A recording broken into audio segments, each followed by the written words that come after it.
오늘 우리에게 주신 하나님의 말씀은 신약의 말씀 빌립보서 2장, 빌립보서 5장 2장 5절로 11절까지 보겠습니다. 너희 안에 이 마음을 품으라. 곧 그리스도 예수의 마음이니 그는 근본 하나님의 본체시나 하나님과 동등됨을 취할 것으로 여기지 아니하시고 오히려 자기를 비어 종의 형체를 가지사 사람들과 같이 되셨고 사람의 모양으로 나타나사 자기를 낮추시고 죽기까지 복종하셨으니 곧 십자가에 죽으심이라. 이로 하나님이 그를 지극히 높여 모든 이름에 뛰어난 이름을 주사 하늘에 있는 자들과 땅에 있는 자들과 땅 아래 있는 자들로 모든 무릎을 예수의 이름으로 꿇게 하시고 모든 입으로 예수 그리스도를 주라 신하여 하나님 아버지께 영광을 돌리게 하셨느니라.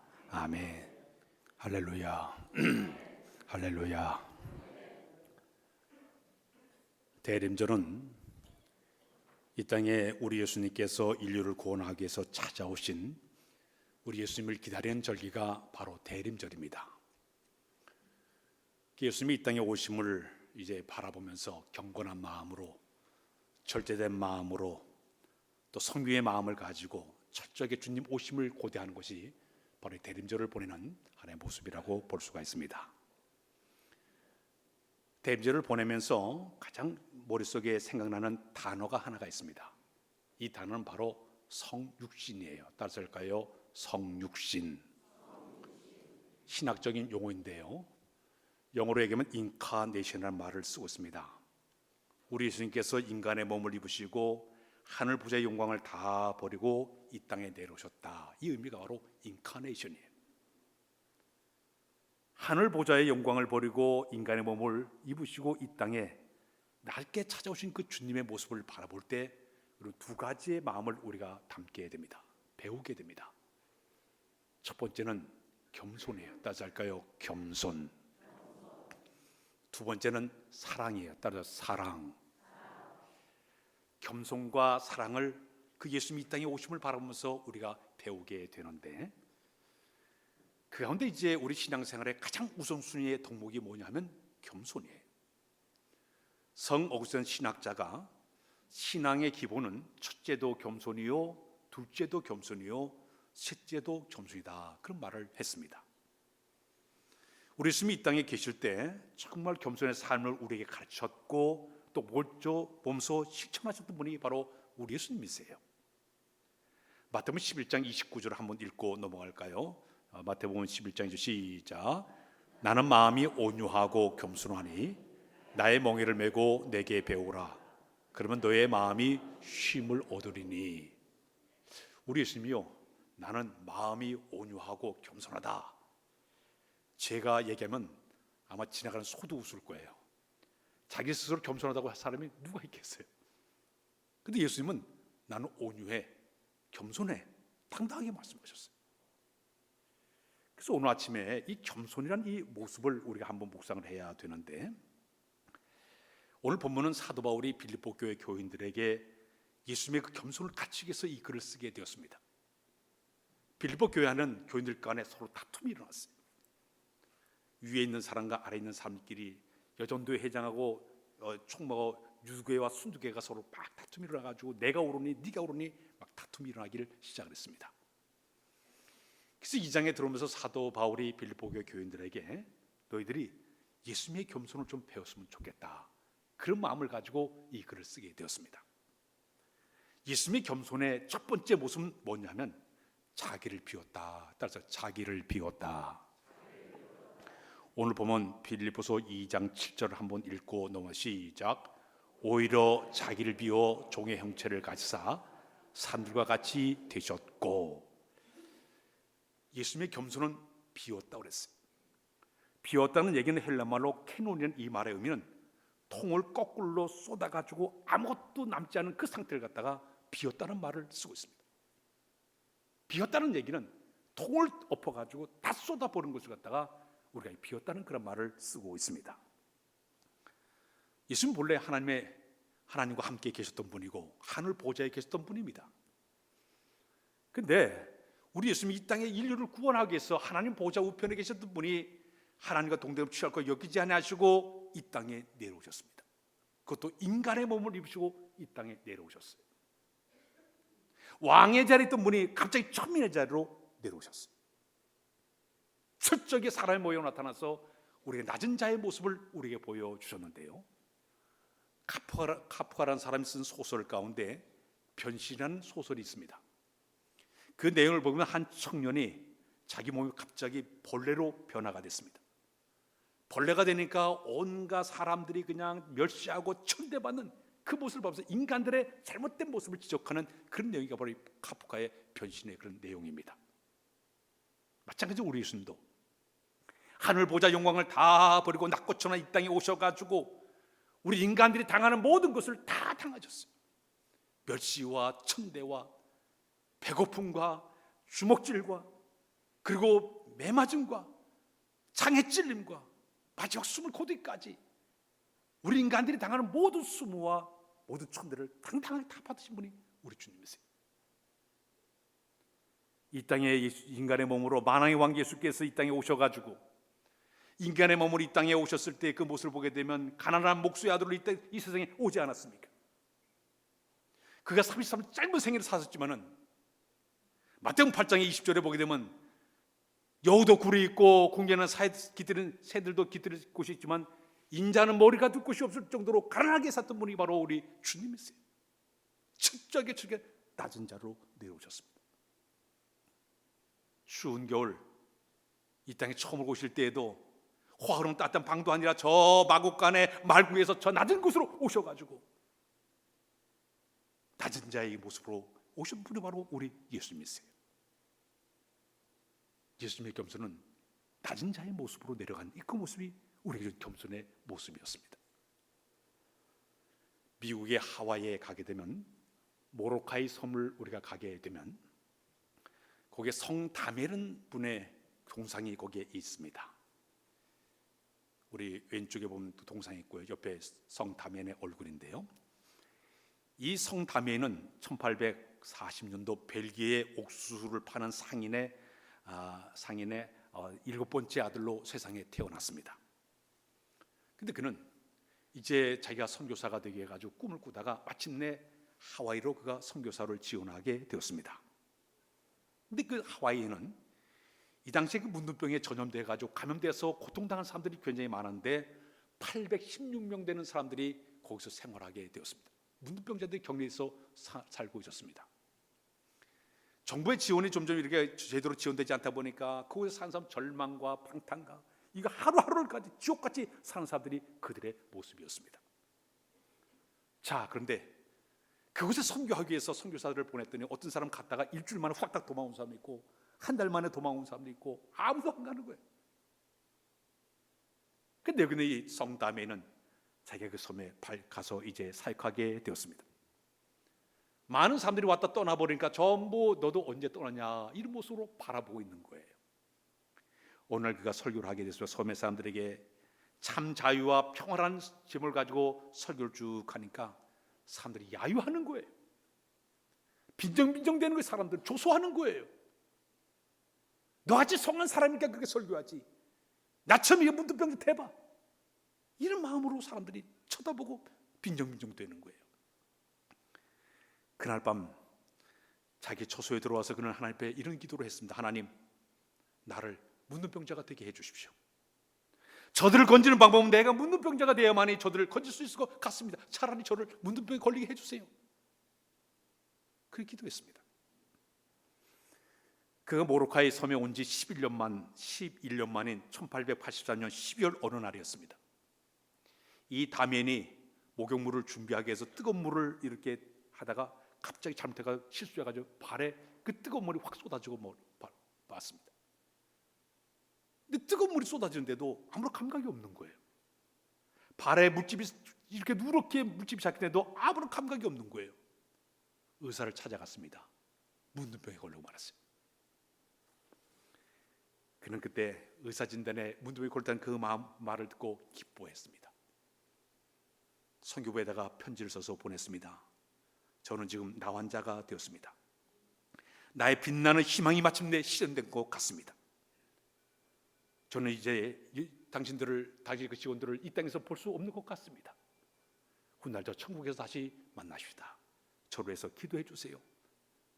그러면서 그가 이제 문둥병자라는 것을 사람들께 얘기했습니다. 여러분, 저도 문둥병자입니다. 그러자 사람들이 마음을 여는 거예요. 설교가 들어가기 시작하는 거예요. 그는 5년 동안 열심히 전하자 사람들이 그의 그 진심 어린 마음을 듣고 돌아오기를 시작했습니다. 그리스도가 전파되기를 시작했습니다. 그러다가 5년 후에 1889년 4월 15일 49의 나이로 그 세상을 떠나게 되었습니다. 그는 나병 환자들과 소통을 위해서 건강했던 몸이었지만 자기 몸을 던져가지고 문둥병에 걸린 상태로 내려가서 그 사람들과 뭔가 그리스도의 복음을 전하기 위해서 내려갔던 그 모습은 우리 주님의 모습과 흡사한 줄로 믿습니다. 죄 많은 인간들을 구원하기 위해서 하늘 보좌의 영광을 다 버리고 이 땅에 내려와서 인간들이 당하는 모든 멸시와 천대와 이 모든 걸 다 당하시고 주먹질 당하고 매맞음을 당하고 수많은 고통을 다 당하면서도 참고 인내하고 마주 십자가를 통해서 승리하신 분이 우리 주님이신 줄로 믿습니다. 예수님의 겸손은 자기를 비우는 그런 모습의 겸손의 모습이었습니다. 두 번째는 우리 예수님의 그 겸손의 모습은 죽기까지 복종하셨다. 따라서 죽기까지 복종하셨다. 오늘 2장 8절을 한번 읽고 넘어갈까요? 2장 8 시작. 사람의 모양으로 나타나사 자기를 낮추시고 죽기까지 복종하셨으니 곧 십자가에 죽으심이라. 우리 예수님은요, 죽기까지 복종했다. 이 말을 어디로 땡겨야 되는가 하면 겟세마네 동산에 기도하는 예수님의 모습입니다. 예수님은 십자가를 앞에 놓으시고 죽음을 앞에 두시고 우리 하나님 앞에 나가서 기도합니다. 아버지요, 할 만한 이 순간을 내게서 거두어 주옵소서. 그러나 내 원대로 마옵시고 아버지의 원대로 되기를 원하나이다 기도했어요. 근데 우리 하나님, 네가 십자가를 져야 돼. 너무 괴로운 거예요. 또 다시 갔습니다. 할 만한 이 순간을 내게서 거두어 주옵소서. 그러나 내 원대로 마옵시고 아버지의 원대로 되기를 원하나이다. 그때 우리 하나님, 네가 십자가 져. 세 번째 가서도 네가 십자가 져. 그때 여기는 우리 예수님은 아버지 뜻이 그러면 제가 죽더라도 따르겠습니다. 내 의지와 내 모든 감정과 내 유익을 다 포기해버리고 이제는 당신의 뜻을 따르겠습니다. 겸손은요, 자기의 의지와 감정과 자기 모든 걸 다 내려놓은 상태에서 주의 뜻이라는 내가 기꺼이 포기하고 따르겠습니다. 이것이 바로 진정한 겸손이 되는 줄로 믿습니다. 아브라함에게 우리 하나님께서 명령을 내렸습니다. 네 아들 이삭을 데리고 와서 모리아산에 끌고 와서 번제로 내게 제사를 드려라. 인간의 의지와 인간의 생각은 못해 이거요. 그러나 아브라함은 알았습니다. 아버지께서 원하시면 알겠습니다. 그리고 아들 데리고 모리아산으로 올라가요. 주의 뜻이라면 기꺼이 순종하겠습니다. 이게 겸손의 모습이에요. 우리 예수님은 이 땅에 오실 때 자기 자신을 다 낮추면서 가장 내려가는 모습을 다 가지고 낮아져서 주의 뜻이라면 내 유익을 다 내놓고 따라가겠습니다. 이 모습을 통해서 우리에게 진정한 겸손이 무엇인가 가르친 하나님의 모습이 된 줄로 믿습니다.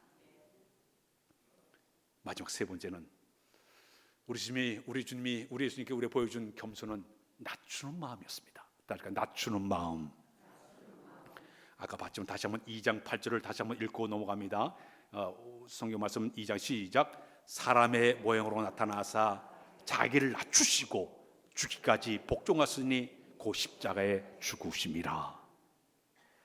자기를 낮추었다. 요즘 시대는요, 자기를 낮춘 시대가 아니라 높이는 시대 속에 우리는 살아가고 있습니다. 아주 사람들이 프라이드 시대. 좀 배운 사람들은 배운 척하면서 자기 실력을 내세웁니다. 부자는 나는 가진 사람이야 자랑을 합니다. 세상에 지위가 높은 사람은 내 지위가 높아 자랑하는 것이 사람들의 모습이에요. 옛날에 여자들이 이렇게 자존심 머리를 이렇게 해가지고 나도 자존심 있어 이러지 않습니까? 자기 프라이드 시대 속에 살아가고 있어요.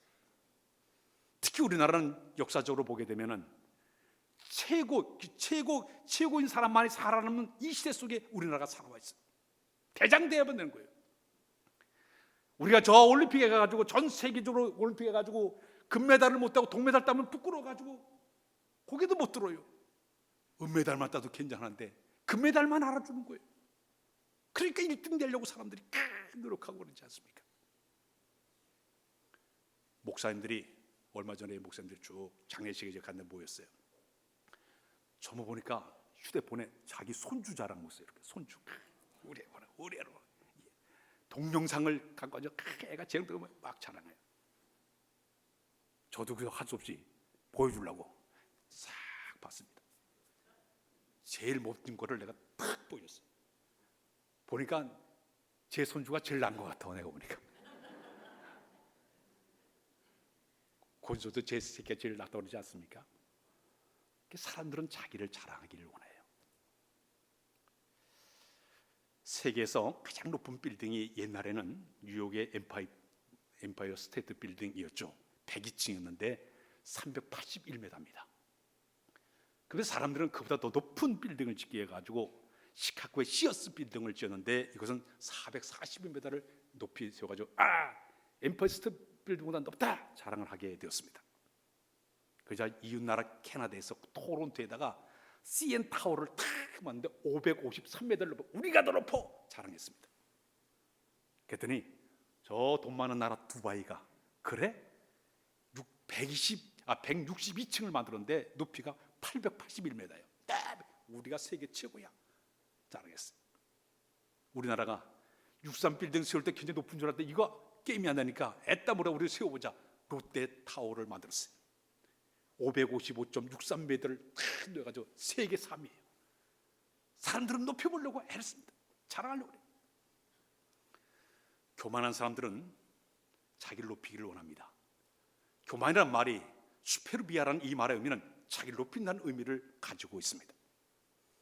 교만한 사람들의 일반적인 특징을 보게 되면 다른 사람보다 내가 낫다는 우월의식을 강하게 가지고 있습니다.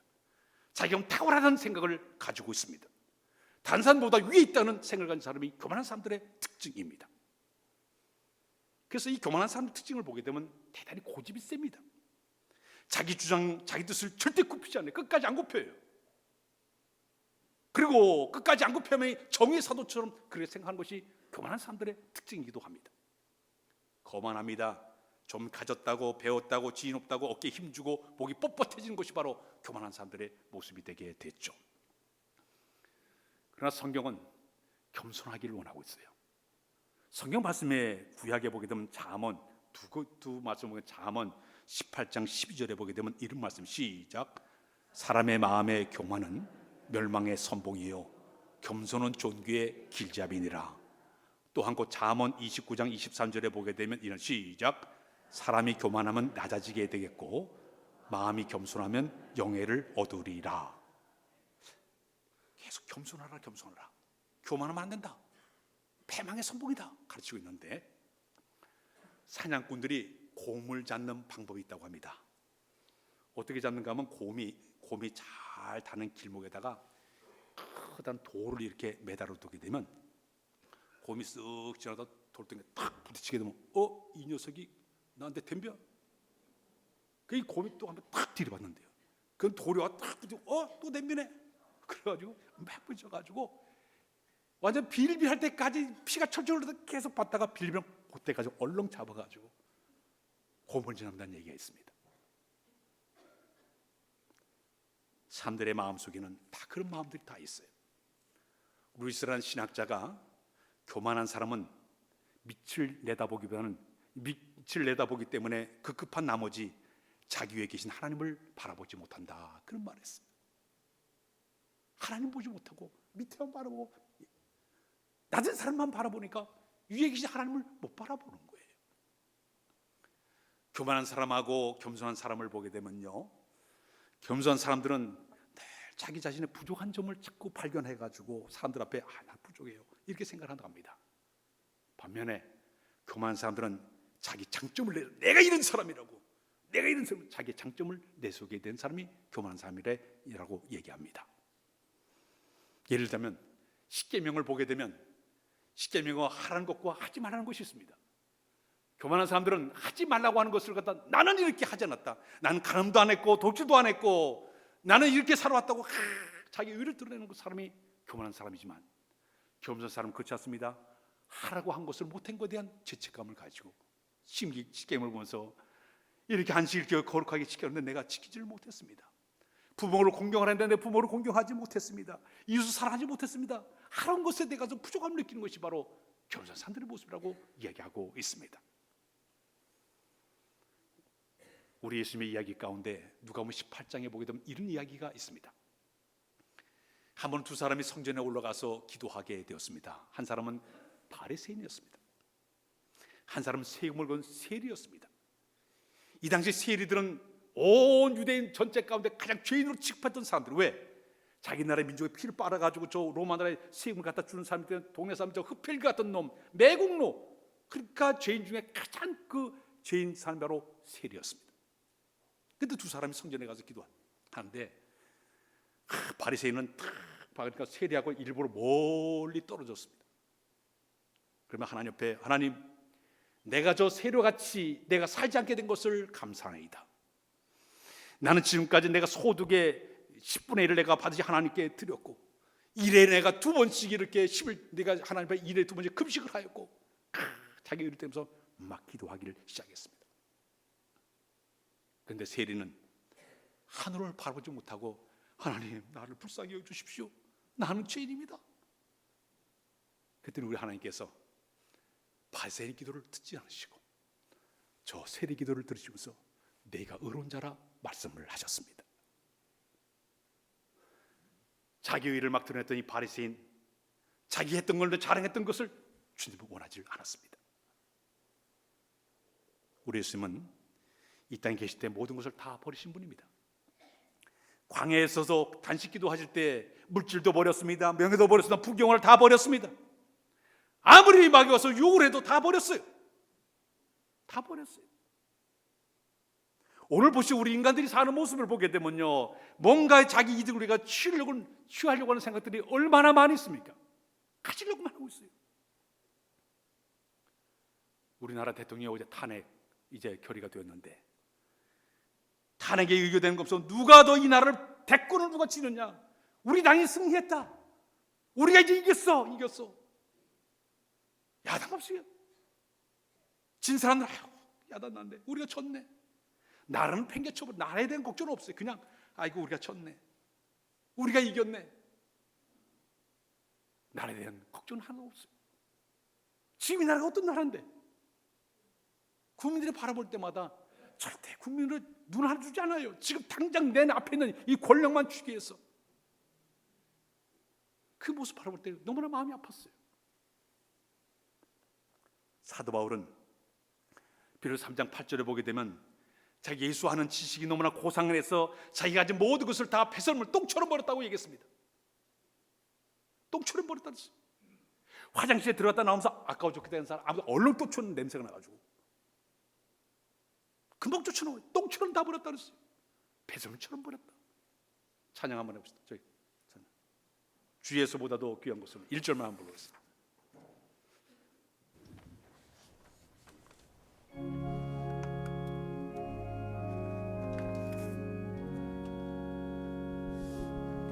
주 예수보다 더 귀한 것은 없네.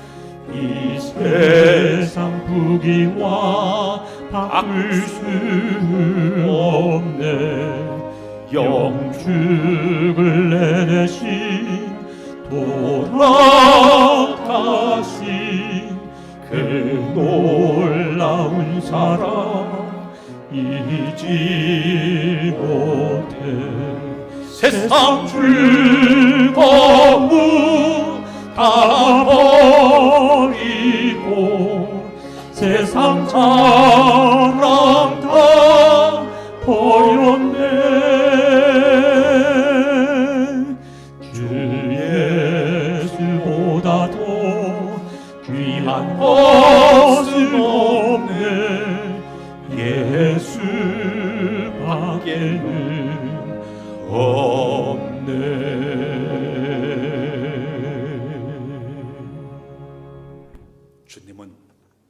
장로님인데도 불구하고, 스승인데도 불구하고 죄들을 바르시기 위해서 무릎 꿇고 앉아 대물 떠다놓고 허리에 수건을 두르시고 천천히 내려가서 제대로 발을 닦지 않았습니까?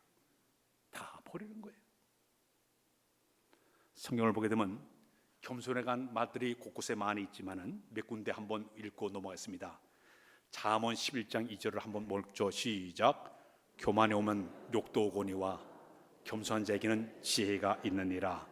마태복음 18장 4절의 말씀 시작. 그러므로 누구든지 이 어린아이 같이 자기를 낮춘 사람이 천국에서 큰 자이니라.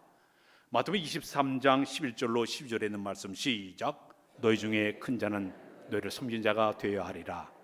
누군지 자기를 높인 자는 낮아지고 누군지 자기를 낮춘 자는 높아지리라.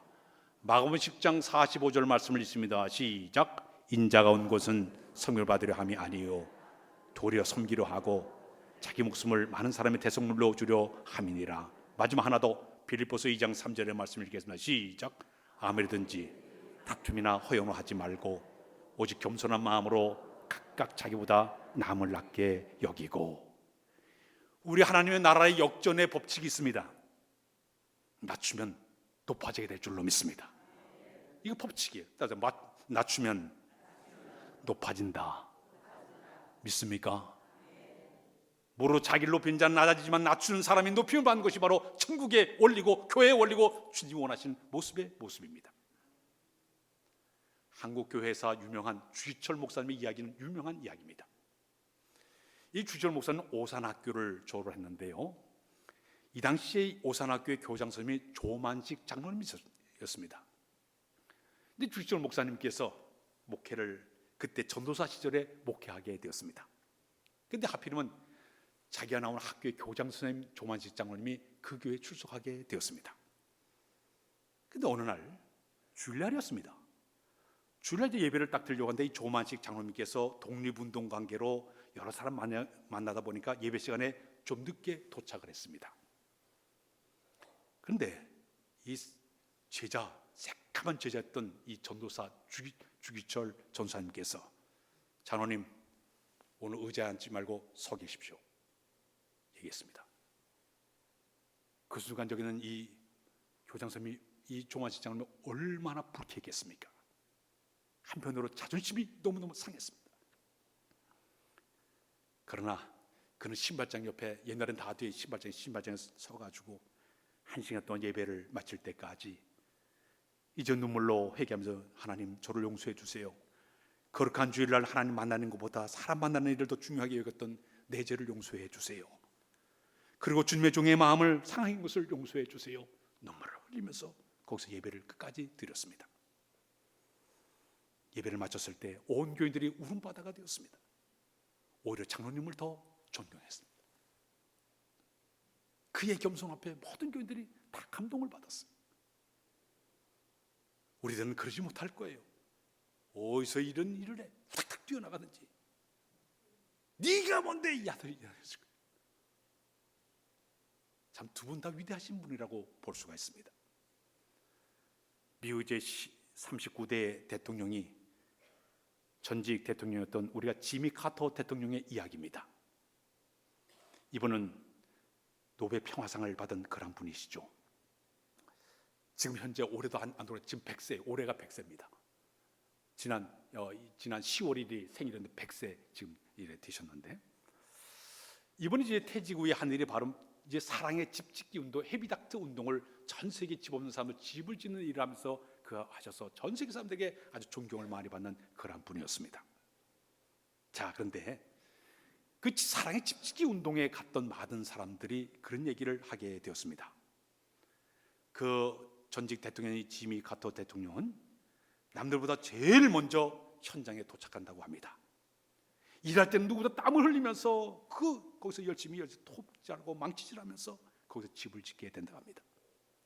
사람들이 와가지고 사인도 해주고 사인도 같이 찍어줍니다. 식사 시간에 밥을 먹을 때는 일부러 대통령이 저 줄을 서가지고 제일 뒤에 천천히 오면서 밥을 먹기도 했습니다. 전직 대통령이기 때문에 이동식 화제를 따로 일을 쓰시라고 해도 아니라고, 그럴 필요 없다고, 나 여기서 쓰겠다고. 그 모습을 바라보면서 많은 사람들이 그곳에서 감동을 받다고 그래요. 어떻게 저분이 저럴 수가 있을까? 성경에 누가복음 7장에 보게 되면 어떤 이야기가 나오고 있습니까? 백부장의 하인이 병에 걸렸습니다. 이 백부는 로마 나라의 상당히 높은 고급 장교입니다. 근데 소문을 들어보니까 예수님께 데려가면 병을 난다는 그 소식을 들었기 때문에 이 백부장이 누구를 이 백부장이 예수님을 찾아갔습니다. 예수님의 무릎을 딱 꿇고 내 하인이 병에 걸렸습니다. 고쳐주세요. 그때 예수님이 이래 보니까 고급 장교예요.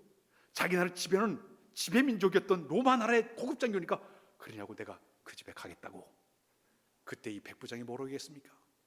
나는 당신이 우리 집에 들어오시면 나는 감당할 수가 없습니다. 저 같은 사람 집에 어떻게 옵니까? 말씀 한마디만 해줘. 네 하인의 병이 나았다 한마디만 해주게 되면 저는 그 말 믿고 가겠습니다. 그때 예수님이 감동을 받지 않았어요. 이만한 믿음을 내가 만난 적이 없다고 칭찬하지 않습니까? 결국 어떻게 됐습니까? 집에 돌아오는 그 하인이 병 나가지고 쫓아나와서 자기를 반기지 않았습니까? 사회지위가 높은데도 불구하고 지배 민족에 있는 사람인데도 불구하고 자기를 낮추고 내려간 그 모습, 이것은 예수님이 가진 겸손의 모습이 되는 줄로 믿습니다. 결론을 내립니다. 유대인에 내려온 속담 가운데 지식과 물은 높은 곳에서 낮은 곳으로 흘러내려간다고 그랬습니다. 익은 곡식일수록 고개를 숙인다고 얘기했습니다. 반대로 빈 깡통일수록 요란한 소리가 난다고 얘기했습니다. 들은 것이 없으니까 요란한 소리가 나는 거예요. 그러나 꽉 찬 사람은 소리가 나지를 않습니다. 오만하고 사람이 교만하게 되면 배우려고 하는 것이 아니라 항상 가르치기를 좋아합니다. 지적을 하게 됩니다. 그러나 겸손한 사람은 누가 뭐래도 그렇습니까? 알겠습니다. 따르게 되는 것입니다. 이 대림절을 우리가 보내면서 이제 다음 주 우리가 끝나게 되는데 우리 예수님이 보여준 이 겸손을 내가 닮아서 여러분들 자질 스스로 비워보려고 노력하시기를 바랍니다. 철저하게 주님 앞에 복종의 삶을 살려고 노력하시기를 바랍니다. 그리고 주님처럼 우리 예수님처럼 철저하게 자기를 낮춘 삶의 모습을 가지고 겸손을 배워갈 때 이번이 대림절이 우리에게 복된 시간이 되게 될 줄로 믿습니다. 기도합니다. 하나님 아버지, 주님의 아름다운 겸손을 담기를 원합니다. 우리 모두가 하나님께 신령 은혜를 허락하셔서 이 겸손을 담게 하시고 겸손의 주를 맞이하기에 합당한 우리 모두 다 되도록 은혜도 하여 주옵소서. 이 대림절 기간 우리 스스로를 돌아보게 하시고 버릴 것을 버리고 절취하여 주의 보에 아름다운 모습 쓰임받는 우리 모두로 인도하여 주옵소서. 예수 그리스도의 이름으로 기도하옵나이다. 아멘.